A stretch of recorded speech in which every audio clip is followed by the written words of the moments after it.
할렐루야. 오늘 밤에도 주님의 크신 은혜와 능력이 함께하는 귀한 밤이 되기를 주님의 이름으로 축원합니다. 예수님은 제자들에게 당신이 이제 떠나실 거다라고 말씀을 하시면서 예수님의 이름으로 기도하면 무엇을 구하든지 내가 행하겠다라고 말씀하시면서 내가 없더라도 너희가 내 이름으로 기도하면 너희가 살아가면서 하나님의 놀라운 기도 응답을 통해서 믿음으로 승리하는 삶을 살아갈 것이다 라고 말씀을 하셔요. 그리고 이어서 예수님이 하시는 말씀이 뭐냐면 너희가 나를 사랑하면 나의 계명을 지키리라 라는 말씀이에요. 저는 이 말씀이 정말 중요한 말씀이라고 생각을 합니다. 왜냐하면 우리 주님의 은혜와 능력 그 모든 것이 바로 주님을 사랑할 때 나에게 임하는 것이기 때문입니다. 내가 주님을 사랑하지 않으면 주님의 그 많은 약속들이 나에게 아무것도 아니게 됩니다. 그러나 내가 주님을 사랑하고 주님의 말씀을 따라 순종하는 삶을 살아가면 주님의 그 많은 약속들이 바로 나를 위한 약속들이 되어지고 나의 능력, 나의 소망이 되는 줄로 믿습니다. 오늘 주님이 말씀하신 또 다른 보혜사, 즉 성령님에 대한 약속도 그렇습니다. 16절에서 주님은 제자들에게 내가 아버지께 구하겠으니 그가 또 다른 보혜사를 너희에게 주사 영원토록 너희와 함께 있게 하겠다라고 말씀을 하시죠. 이 말씀은 주님이 승천하신 후에 남게 될 제자들에게 당신의 육신을 대신할 보혜사를 약속하시는 거예요. 그리고 이 약속은 제자들뿐만 아니라 믿는 모든 성도를 위한 약속이기도 한 것입니다. 그런데 제자들이 그리고 우리들이 우리 주님이신 예수님을 사랑하지 않으면, 다시 말하면 예수님을 온전히 믿지 않으면 주님의 그 약속과 우리는 아무 상관이 없는 그런 관계가 되어버리고 마는 거예요. 그러므로 우리들은 누구보다 뜨겁게 주님을 사랑하고 주님이 약속하신 또 다른 보혜사이신 성령님을 통해서 놀라운 능력과 은혜를 경험하고 누리는 그런 복된 하나님의 자녀들이 다 되어야 될 줄로 믿습니다. 주님이 약속하신 또 다른 보혜사는 우리에게 오실 성령님을 말씀하시는 겁니다. 여기에서 다른이라는 헬라어가 알론인데요. 이건 알로스의 단수 목적격이에요. 그러니까 이 다른이라는 단어를 헬라어로 알로스라는 단어를 쓰고 있는데 성경에는 다른이라는 의미를 가진 헬라어가 또 하나 있어요. 그게 뭐냐면 파라클레토스라는 건데 이 파라클레토스는 종류가 다르고 질적으로 차이가 있는 그런 다름을 의미해요. 쉽게 설명하면 이 파라클레토스는 사람과 동물은 다르다라고 할 때 그 다르다는 의미, 또 나무와 금속은 다르다라고 할 때 그런 의미의 다름을 의미하는 단어예요. 그런데 예수님이 다른 보혜사라고 말할 때 이 다른, 즉 알로스라는 이 단어는 종류나 질적인 차이가 없는 상태에서의 다름을 의미해요. 쉽게 설명하면 오른손과 왼손은 다르다 라고 할 때 이 알로스라는 단어를 사용하는 거예요. 그러므로 또 다른 보혜사라는 말은 예수님과 종류나 질적인 차이가 없는 다른 분을 의미하는 거예요. 그렇기 때문에 예수님이 승천하신 후에 영으로서 우리를 도우시고 위로하시고 중보하기 위해 우리에게 다시 오신 예수님, 바로 성령님은 예수님이다라는 것을 의미하는 거예요. 형태는 달라요. 예수님이 처음에 오실 때는 육신으로 오셨고 그 다음에는 영으로 오셨지만, 그러나 예수님과 성령님은 질적으로나 종류에 있어서 같은 분, 동일하신 분이다라고 하는 것을 의미하는 거예요. 그래서 이것을 통해서 예수님과 성령은 하나이시다라고 해서 삼위일체 하나님, 즉 하나님 아버지와 예수님과 성령님은 본질적으로 동일하신 하나님이시다라는 것을 강조하는 그런 말씀이기도 합니다. 또 본문에서 말하는 보혜사라는 말은 남을 위해서 나타난 자, 돕는 자, 위로자, 중재자와 같은 의미로 사용이 되는데 본문에서 말하는 보혜사는 우리를 구원하시기 위해서 오셨을 뿐만 아니라 우리를 돕는 분이시고 위로자이시고 하나님과 우리의 중보자이신 예수님을 의미하는 거예요. 그러니까 예수님은 우리에게 처음에 우리를 구원하시기 위해서 오셨잖아요. 그리고 구원을 사모하고 병든 많은 사람들을 돕는 자로 오신 거예요. 그리고 세상에서 낭망하고 실망하고 좌절한 사람들을 위로하기 위해서 오셨고, 하나님과 원수된 우리들에게 하나님과 우리 사이에서 중재하셔서 하나님과 우리가 연결될 수 있도록 하시는 그런 중재자로 우리에게 오신 것이죠. 그런데 성령님도, 또 다른 보혜사이신 성령님도 똑같은 역할을 하기 위해서 이 땅에 오신다는 거예요.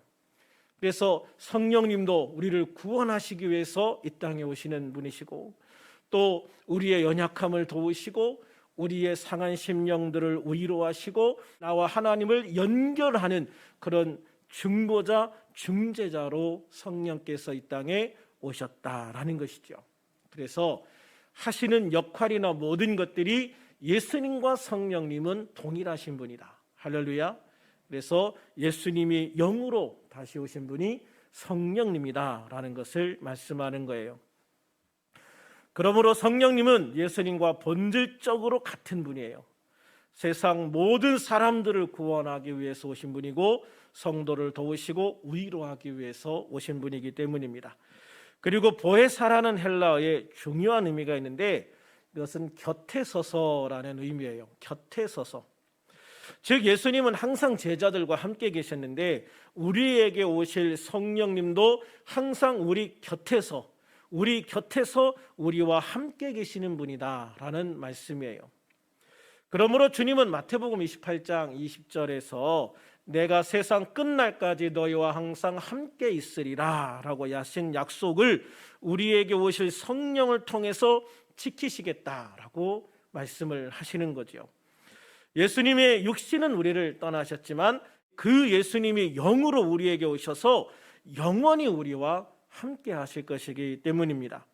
사실 제자들은 자신의 절대적인 정신적인 지주였던 예수님이 떠나신다는 말씀을 들었을 때 절망적인 선언과도 같이 느꼈을 거예요. 큰일 났다. 어떡하지? 예수님 없이 우리는 무엇을 하지? 어떻게 하지? 이런 생각을 했을 거라고요. 사실 지금까지 그들은 주님의 절대적인 보호와 도움 속에 있었기 때문입니다. 그런 그들에게 주님이 떠나신다는 것은 마치 망망대해 한가운데에서 선장을 읽고 표류하는 초보 선원들과 딱 같은 그런 처지에 빠져버리고 마는 거예요. 그런 제자들에게 예수님과 동일하신 성령님이 오셔서 예수님이 하셨던 모든 역할들을 제자들에게 다 해주시겠다라고 약속을 하고 계시는 거죠. 이것은 제자들에게도 우리에게도 정말 중요한 소망이 되는 줄로 믿습니다. 우리가 예수님을 믿고 예수님이 나와 함께 하신다는 것을 믿을 때 우리는 힘을 얻고 소망을 얻고 위로를 얻게 되기 때문입니다. 그런데 문제는 어느 순간에 주님이 나와 함께 하시는 것이 느껴지지 않아요. 세상에 나 혼자 남아있는 것처럼 느껴질 때가 있다는 거예요. 큰 문제나 어려움, 절망적인 육신의 그런 질병과 같은 것이 나에게 임했을 때 그런 생각이나 느낌을 받는 경우들이 종종 있어요. 그래서 혼자 어둠 속에서 절망하고 좌절하고 몸부림치는 사람들이 있거든요. 그러나 우리가 제자들처럼 성령님이 나와 함께 하신다는 것을 믿게 될 때, 성령님이 나를 돕는다는 것을 믿게 될 때, 성령님의 능력이 나와 함께 하신다는 것을 믿게 될 때 우리는 소망을 갖게 되고 새 힘을 얻게 되는 줄로 믿습니다. 실제로 성령님은 오순절 강림 이후에 제자들과 성도들과 함께 하시면서 그들을 도우시고 위로하시고 힘을 주시고 능력을 주신 것을 믿으시기를 바랍니다. 그리고 지금도 우리를 돕기 위해서 우리 곁에, 우리 안에 계시면서 우리의 모든 것을 책임지시는 분, 바로 그분이 우리의 성령님인 줄로 믿습니다. 그러므로 우리는 비록 거칠고 험한 세상에서 많은 어려움을 당하며 살아간다 할지라도 염려하거나 두려워하지 말아야 됩니다. 낙심하거나 좌절하지 말아야 됩니다. 다만 우리는 보혜사 성령님께서 우리를 도우시기 위해 늘 우리 곁에 계심을 믿고, 아멘, 담대하게 믿음으로 기도하면 되는 것입니다. 또 어떤 어려움을 당해도 예수 그리스도의 이름으로 기도해서 성령의 도우심을 구하면 성령께서 반드시 우리의 기도에 응답하셔서 도우시고 보호하시며 능력으로 역사하실 것을 믿고 기도하면 되는 겁니다. 우리는 결코 혼자가 아니기 때문입니다. 본문 17절에서 주님은 또 다른 보혜사, 즉 성령님께서 우리와 함께 거하시고 또 우리 속에 계시겠다라고 약속하셨기 때문이지요. 또한 이 놀라운 사실을 18절에서 다시 한번 확인시켜 주십니다. 내가 너희를 고아와 같이 버려두지 아니하고 너희에게로 오리라. 아멘. 내가 너희를 고아와 같이 버려두지 아니하고 너희에게로 오리라라고 말씀하고 계신 거예요. 그렇습니다. 주님은 절대로 우리를 버려두지 않으십니다. 육신의 부모는 나를 버릴 수 있어요. 그러나 우리 주님은 결코 나를 버리지 않으시겠다고 하신 그 약속을 지키시는 걸 믿으시기를 바랍니다. 그리고 그 약속 그대로 주님은 성령으로 우리에게 오셨습니다. 그리고 그 약속 그대로 주님은 나를 떠나지 않으시고 내 곁에 나와 함께, 내 안에서 나와 함께 동행하시는 거예요. 그러므로 주님의 약속대로 또 다른 보혜사이신 성령님께서 언제 어디에서나 내 곁에, 아니 내 안에서 나와 함께 계시며 나를 승리의 삶으로 인도해 주시는 거예요. 그런데 문제는 주님께서 이렇게 약속대로 우리에게 성령으로 오셔서 함께 하심에도 불구하고 여전히 고아와 같은 마음으로 불안과 좌절과 절망 속에 살아가는 성도들도 있다는 거지요. 즉 심리학에서 말하는 고아의식에 사로잡혀 살아가는 사람들이 있다는 거예요. 심리학에서 말하는 고아의식이 뭐냐면 이 오늘날 발달된 물질 문명 속에서 살아가는 현대인들이 겉으로만 보면 많은 것을 누리면서 행복하게 살아가는 것처럼 보여요. 그렇지만 그 어느 시대보다 더 깊은 고독과 불안 속에서 살아가고 있다고 말해요. 이런 현대인의 심리가 마치 기다려줄 부모님과 집이 없어서 어두운 거리를 헤매고 있는 고아의 심정과 비슷하다라고 해서 고아의식 또는 고아심리라고 말하기도 해요. 특별히 이러한 모습은 하나님에 대한 관심이 없는 현대인들이 막연한 불안과 두려움 속에서 살아가는 그런 모습이기도 해요. 그들은 영적인 의미에서 아버지도 없고 돌아갈 본향도 없는 영적 고아이기 때문에 어찌 보면 그런 현상들이 당연할 수도 있어요. 하지만 예수 그리스도를 통해서 하나님을 믿고 하나님의 백성이 된 우리들은 다릅니다. 우리에게는 하나님 아버지가 계시잖아요.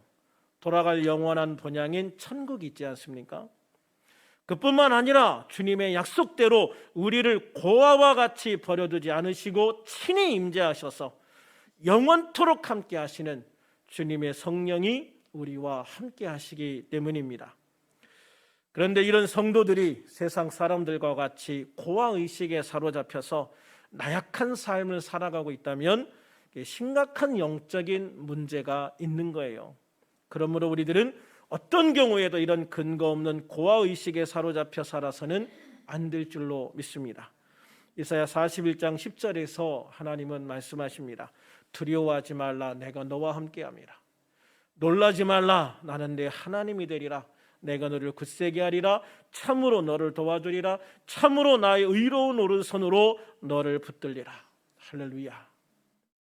내가 참 힘들고 어려울 때 이 말씀 붙들고 정말 많이 힘을 얻었던 말씀이고, 제가 영적으로 막 침체했을 때 이 말씀을 붙들고 다시 일어설 수 있는 계기가 된 말씀이기도 해요. 여러분, 오늘 밤에 가서 이 말씀을 다시 한번 깊이 한번 묵상해 보세요. 두려워하지 말라, 내가 너와 함께함이라. 놀라지 말라, 나는 네 하나님이 됨이라. 내가 너를 굳세게 하리라. 참으로 너를 도와주리라. 참으로 나의 의로운 오른손으로 너를 붙들리라. 이 말씀이 내 속에 다 임하고 이 말씀이 믿어지기만 하면요, 사실 우리의 삶의 거의 모든 문제는 그냥 해결된 거나 마찬가지인 거예요. 제가 항상 말씀드리지만 문제는 뭐다? 문제는 믿음이다. 아멘. 문제는 믿음이다. 그래서 우리는 이 말씀을 믿어야 되는 거예요. 그렇습니다. 하나님은 당신의 백성인 우리들에게 두려워하지 말라고 말씀하십니다. 왜? 어떤 상황에서도 주님이 나와 함께 하실 것이기 때문이에요. 놀라지 말라고 말씀하셔요. 하나님이 나의 하나님이 되셔서 나를 굳세게 하시고 나를 도와주시고 하나님의 의로운 오른손, 즉 능력의 손으로 나를 붙들어 주실 것이기 때문이다 라고 말씀하고 계시는 거죠. 할렐루야. 그러니 우리는 언제 어디에서나 혼자일 수 없어요. 정말 아무것도 안 보이거든요. 아무도 없는 것 같거든요.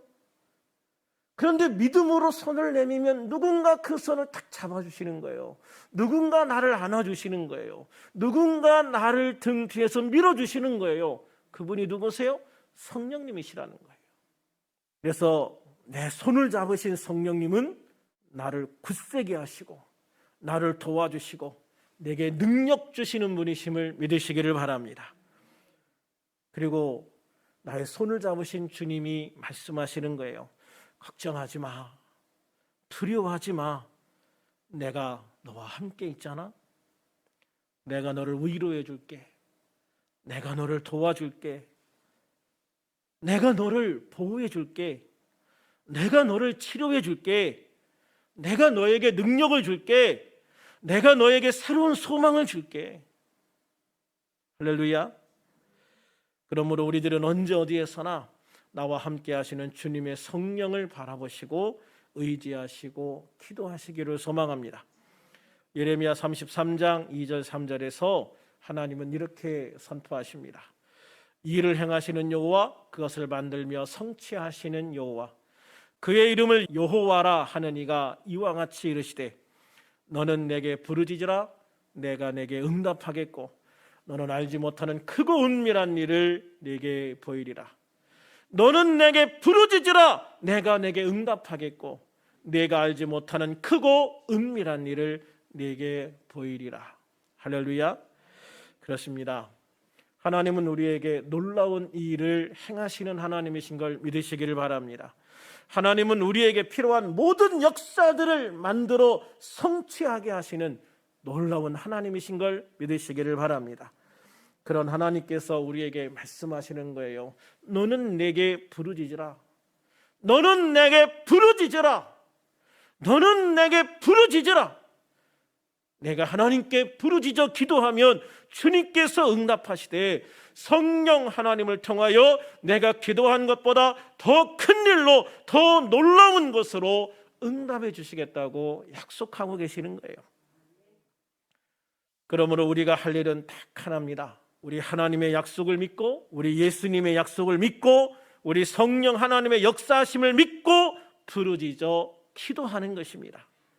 그러므로 우리가 하나님 안에서 기도할 수 있는 그런 하나님의 자녀들이 되어지기를 소망해요. 기도가 우리를 살리는 거예요.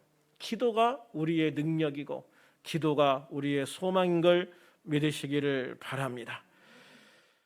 그래서 이제 우리 주님 앞에서 믿음으로 기도하는 우리들이 되어지기를 원해요. 오늘 이 밤이 정말 부르짖어 기도하고 주님의 놀라운 응답을 받는, 놀라운 기적을 경험하는, 하나님의 놀라운 능력이 함께하는 귀한 밤이 되어지기를 소망합니다. 우리 마음 안에서 이렇게 맴돌던 말들이요, 부르짖음으로 터져 나오는 기도를 해야 돼요. 우리 안에서 속삭이고 우리 안에서 맴도는 그 말들이, 그 고백들이, 그 간절함들이 이제는 부르짖어 기도할 수 있는, 이 안에서 터져 나올 수 있는 기도가 되어야 돼요. 그래서 그 부르짖어 기도하는 놀라운 기도의 능력을 통해서, 부르짖어 기도하는 그 놀라운 하나님의 은혜를 통해서 오늘 이 시간 주님의 놀라운 능력, 기적, 놀라운 표적이 나타나는 귀한 밤이 되기를 우리 주님의 이름으로 축원합니다. 축원합니다.